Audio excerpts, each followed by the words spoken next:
بسم الله الرحمن الرحیم. وقت شما عزیزان به خیر و شادی.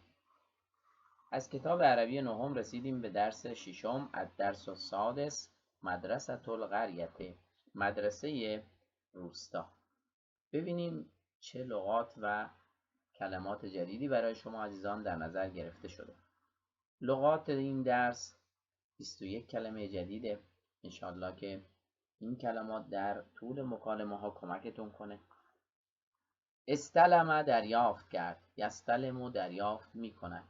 بسمله بسم الله الرحمن الرحیم.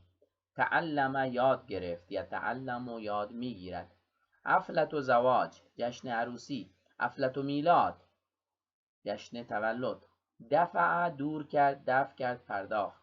یدفع می پردازد، دفع می کند دور می کند. دفع دور کردن، دفع کردن پرداختن. راسب مترادف ناجح، متضاد ناجح. راسب مردود، ناجح موفق. راقد بستری، رایحه بو. رسب مردود شد، یرسب و مردود می شود. رو رحمت. زجاجت و عطر شیشه عطر. صوم روزه. عطر عطر زد، یعطر و عطر میزند. غیر تغییر داد، یغیر و تغییر میدهد. لام ملامت کرد، یلوم و ملامت میکند. مثالی نمونه. مزدحم شلوغ. ملف پرونده. نامه خوابید، ینام و میخوابد. رقده مترادف با نامه، خوابید بستری شد. نشید با نشاط فعال. وهیه و عبارت است از.